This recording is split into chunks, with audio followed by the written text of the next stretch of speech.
আসলে বারবার এইভাবে আসলে সংবাদ সম্মেলন করে করে আমাদের সবগুলো দাবি আদায় করতে হয়, এর চেয়ে বেশি আমাদের কাছে লজ্জাজনক আসলে কিছুই নেই। কারণ যে সরকার বসে আছে তাদের দায়িত্ব ছিল যে একেবারে যেরকম মেসিভ কোনো সংস্কার, মেসিভ কোনো পরিবর্তন আনতে না পারলেও অন্তত মিনিমাম যেই জায়গাগুলো এনশিওর করা দরকার ছিল দেশের নিরাপত্তার স্বার্থে, সেরকম আমরা কিছুই দেখতে পাইনি। গত 48 ঘন্টার ঘটনায় যদি আমরা বলি, বাংলাদেশের সবচেয়ে গুরুত্বপূর্ণ যে স্থাপনাগুলো সেগুলোতে, বিশেষ করে যেগুলোকে কেপিআই বলি আমরা, সেগুলোতে কিভাবে আসলে স্যাবোটেজের মাধ্যমে, আপনারা একটু খেয়াল করলে দেখবেন প্রত্যেকটা ঘটনার মধ্যে একটা কমন প্যাটার্ন রয়েছে, প্রত্যেকটা খুবই অর্থনৈতিকভাবে সিগনিফিকেন্ট জায়গা, এবং যে কেপিআই জায়গাগুলোর নিরাপত্তা নিশ্চিত করা রাষ্ট্রের দায়িত্ব, সেই জায়গাগুলোতেই সবচেয়ে একদম নিরাপত্তাহীন অবস্থায় সেই জায়গাগুলোতে আগুন ধরানো হয়েছে। অর্থনৈতিকভাবে বাংলাদেশ, যদি শুধুমাত্র এয়ারপোর্টের কথাই বলি, সেখানে প্রায় $1 বিলিয়ন বেশি ক্ষয়ক্ষতি হয়েছে বলে আশঙ্কা করছি। তারপরে আমরা দেখতে পেয়েছি যে দেশের এই অবস্থার মধ্যে যে জুলাই সনদ আমাদের বহুল কাঙ্ক্ষিত, সেই জুলাই সনদ নিয়ে আসলে আমরা তো অনেকবার অনেক কথাই বলেছি, তারপরেও যখন কিছু একটা হয় মেনে নিতে হয় বারবার যে অন্তত কিছু হচ্ছে, এই আশ্বাস দিয়ে বারবার আমাদেরকে হচ্ছে বুকের উপর পাথর রেখে হলেও সেই কথাগুলো বা সেই যেটুকু বাস্তবায়ন হচ্ছে সেটুকুকে মেনে নিতে হয়। জুলাই সনদের যে অনুষ্ঠান ছিল সেটা নিয়ে যদি একটু আমরা বলি, আপনারা দেখে থাকবেন যে জুলাই যোদ্ধা যদি আমরা বলি, জুলাই যারা একদম সামনে থেকে যারা আহত হয়েছে, পঙ্গু হয়েছে, চোখ হারিয়েছে, তাদের উপর পুলিশের যে এখনো কি পরিমাণ ক্ষোভ রয়েছে। পুলিশ সংস্কারের কথা কতবার বলে, পুলিশ নাকি সংস্কার করা হয়েছে, তবুও আমরা দেখতে পেয়েছি যে আমাদের যে আতিকুল গাজী, যে তার হাত পড়ে আছে, সে জুলাইতে একবার হাত হারিয়েছে, আবার আমরা দেখতে পেলাম যে তার উপর পুলিশ হামলা করছে। তাকে কি পুলিশ চেনে না? তারা কি জানে না এরা কারা? তারপরও তাদের উপর যে ধরনের হামলা করেছে, এত সুস্পষ্টভাবে তাদের ক্ষোভের একটা বহিঃপ্রকাশ আমরা দেখতে পেয়েছি। এবং সবচেয়ে বাজে ব্যাপার যেটা হয়েছে, তারা খুবই সামান্য কিছু দাবি নিয়ে গিয়েছিল, সেই দাবিগুলোর মধ্যে একদম প্রাইম যেটা ছিল সেটা হচ্ছে জুলাইতে যারা আন্দোলন করেছে তাদের যাতে সুরক্ষাটা নিশ্চিত করা হয়। আমাদের বলতে আসলে লজ্জা করে, ঐক্যমত্য কমিশনে প্রায় 30টার মতো হয়তো দল যারা এই ঐক্যমত্য কমিশনে আছে, সেই 30টা দলের কারোরই একবারও মনে হলো না যে এই জুলাই যোদ্ধা যারা রয়েছে তাদের সুরক্ষাটা নিশ্চিত করা জরুরি, তাদের দায় মুক্তির যে ব্যাপারটা সেটা মাথায় আনা জরুরি।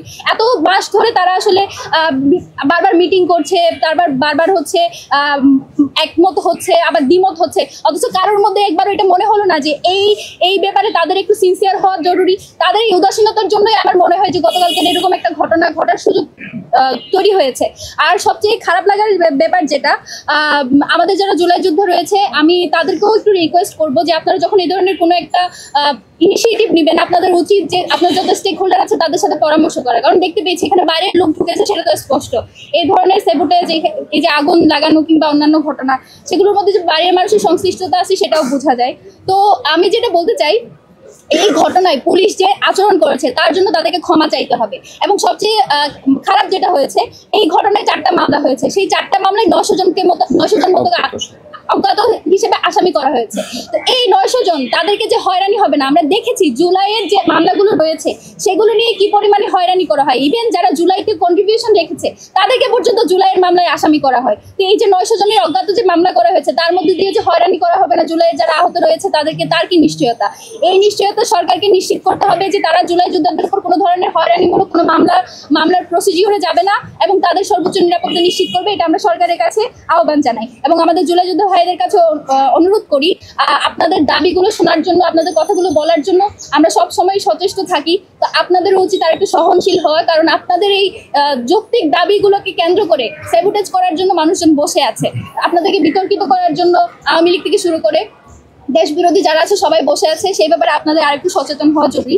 এবং এই মুহূর্তে সবচেয়ে সেন্সিটিভ ব্যাপার যেটা, আপনারা দেখে থাকবেন যে অগ্নিকাণ্ডের ঘটনাগুলো হয়েছে, সেই অগ্নিকাণ্ডের ঘটনাগুলো দেখুন, আমাদের গোয়েন্দা সংস্থা আছে অনেকগুলো, তাদের কাজ আমরা শুধু দেখতে পাই যে বিভিন্ন জনের ব্যক্তিগত তথ্য সেই সব সামনে আনার ব্যাপারে তাদের সবচেয়ে ভূমিকা আমরা দেখতে পাই। অথচ দেশের সবচেয়ে গুরুত্বপূর্ণ স্থানগুলোতে যে এই ধরনের স্যাবোটেজ হবে এই তথ্য কেন তাদের কাছে নাই? তাদের এই ব্যাপারে নিষ্ক্রিয়তা আমাদেরকে শঙ্কিত করে তোলে।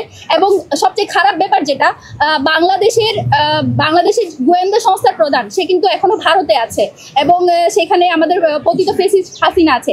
সেখান দিয়ে তারা যে নীল নকশাগুলো করছে সেগুলোরই একটা বাস্তবায়ন। আপনারা দেখে থাকবেন কিছুদিন আগে শেখ হাসিনা কিন্তু অনলাইনে বক্তব্য বক্তব্য রেখেছে। এবং এই অগ্নিকাণ্ডের ঘটনায় আপনারা দেখবেন আওয়ামী লীগের যে পেজগুলো রয়েছে সেগুলো থেকে মিনিটে মিনিটে আপডেট দেওয়া হচ্ছিল, লাইভ করা হচ্ছিল। তো সেই জিনিসগুলোতে আমরা স্পষ্টত এটার প্রমাণ পাই এবং প্যাটার্নগুলো দেখলে আমরা বুঝতে পারি এগুলো কাদের কাজ। তো এই ব্যাপারে রাষ্ট্রের কি ভূমিকা তা আমরা জানি না। সামনে হয়তো নির্বাচনকে ঘিরে আরো দেশকে অস্থিতিশীল করে তোলার চেষ্টা করা হবে, গুরুত্বপূর্ণ স্থাপনাগুলোতে হয়তো আরো আগুন লাগানো হবে, হাই ভোল্টেজ অ্যাসাসিন হওয়ারও সংখ্যা আমরা দেখতে পাচ্ছি। তো তার প্রেক্ষিতে রাষ্ট্র কি ভূমিকা নেবে সেটা আমাদের কাছে এখনো স্পষ্ট নয়। তারা কি কি ইনিশিয়েটিভ নিয়েছে এখন পর্যন্ত সেটাও আমাদের কাছে স্পষ্ট নয়।